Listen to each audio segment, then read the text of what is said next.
Shattering expectations, unlocking potential, succeeding in ways no one thought was possible. I'm not talking about pro athletes. I'm talking about you.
That the brothers on the rise now. Woo!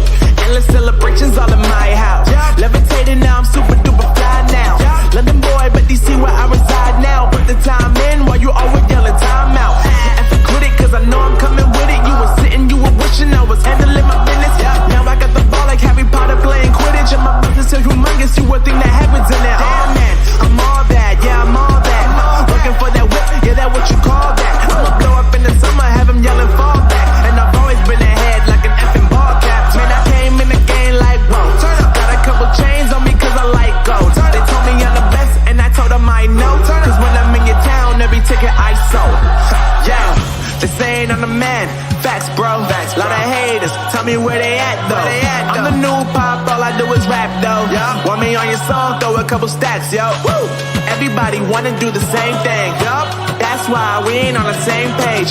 Do my own thing and I maintain. Flow like water, so I'm going mainstream. I'm going mainstream. Flow like water, so I'm going mainstream. Yeah, I'm going mainstream. Flow like water, so I'm going mainstream. I'm going mainstream. Mainstream. Flow like water, so I'm going mainstream. Yeah.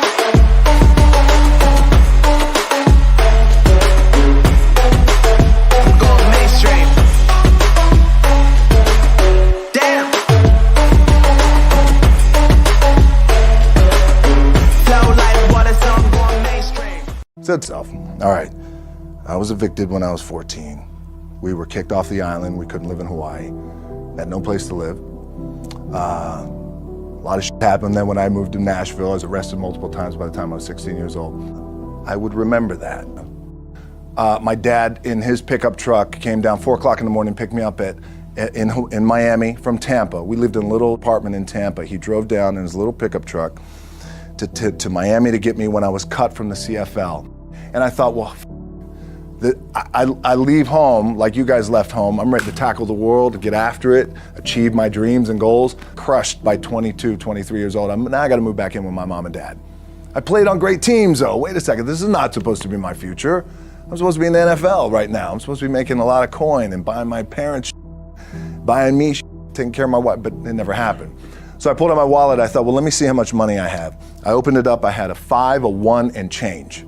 Well, at least I rounded up to $7. But I thought, God, ain't this a bitch? I got $7 in my pocket. Where the f do I go now? What do I do? I can't go back to CFL. The point comes where you hear that voice, the big run's over. Like, you're done, right? So I heard that voice.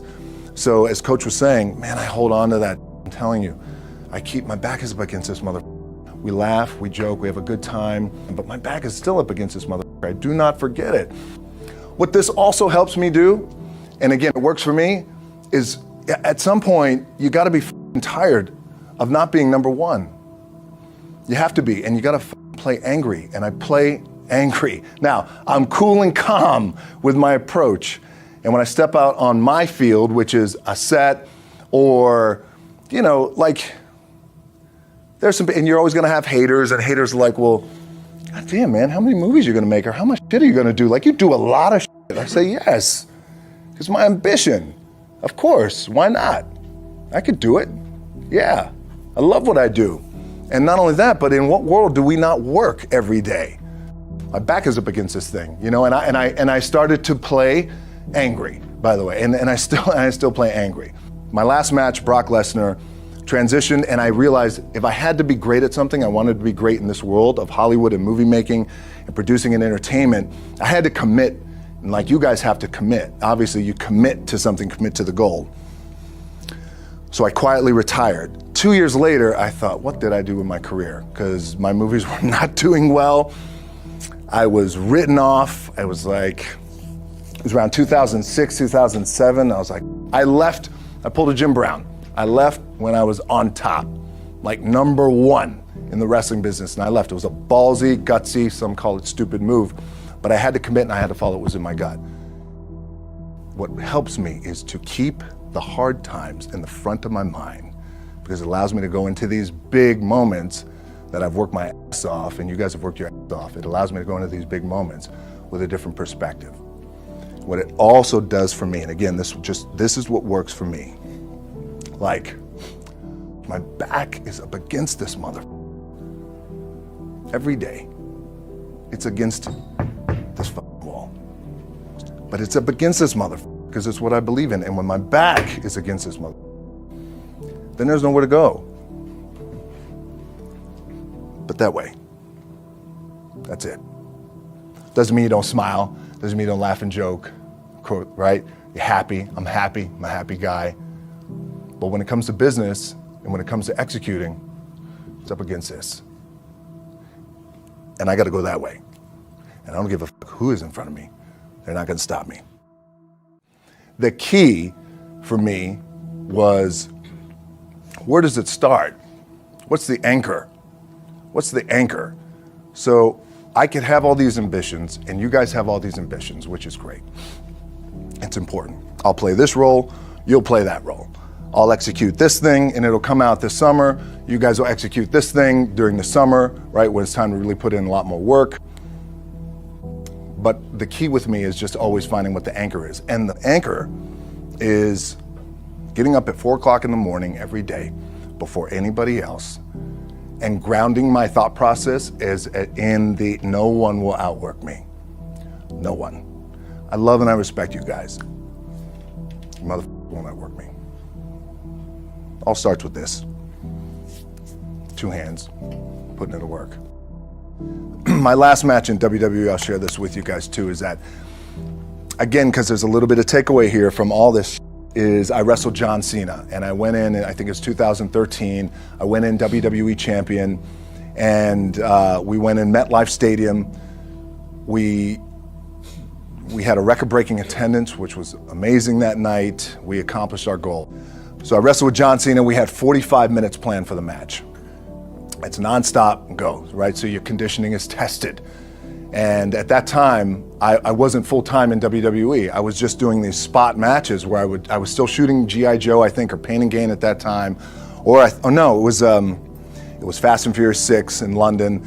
Had to travel in the ring, get all my ring work in, travel back to shoot Fast and Furious, then back, WWE Raw, doing those shows, the big build up to WrestleMania against John. We get to MetLife Stadium, it's a big night, this is it, it's game night, right? It's championship night for me. 45-minute match planned out. There's no cut, there's no, all right, well, let's pick it back up tomorrow, you know, it's go time, it's just like you guys in a game. I'm laying there, and both of us are out. I said, oh fuck, something's going on. And I stick my hand, that was 85,000 people, right? And we're just laid out like this. I kind of roll over, I stick my hand down in my trunk just to see, I want to make sure that there was no bone sticking out. So if there's no bone sticking out, what the f-? Something just happened. Referee comes over and he's like, Rock, you all right? I'm like, yeah, I think I'm all right. I said, I get up, I go to step, And I can't step. I can't do this.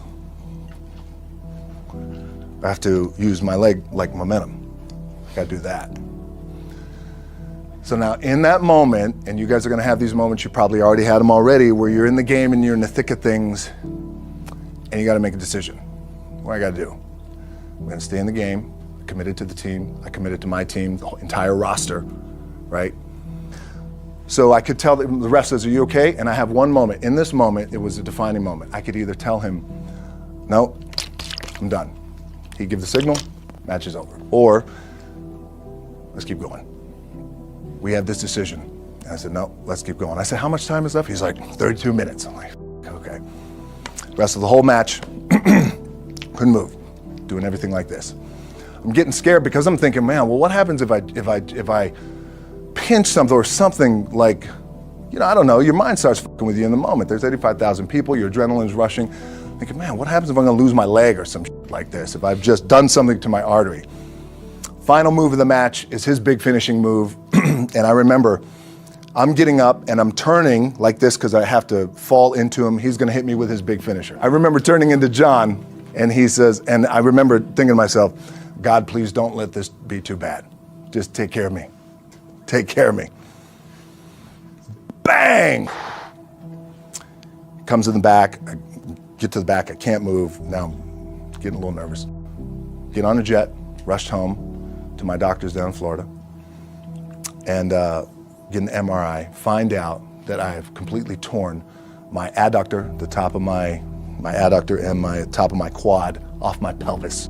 What I was proud of was to walk out on my own, but not only that, but in this moment where the odds are against you, people are watching, your team's depending on you, you either say, I'm done, or this whatever the is going on, it's temporary, and it may fuck me up at some point down the road, but I'm not gonna let this opportunity go by without giving it my all. As you guys know, there's nothing you can't accomplish. You're gonna go on, you're gonna become world champions. The key for me, what I think one of the keys is, remember where you came from, keep that in the front of your mind, and when goes bad and it goes sideways, a lot of does, you're getting booed out of the building, or you're coming through this injury, or people are writing you off, oh, you guys ain't make it, any of that, you gotta keep it in here. And it really has to, it should drive you. It should. It works for me. It should drive you. You got all the talent in the world. It's all here. Really, the two things I want to say are, you got to be the hardest workers in the room, and don't f the opportunity up.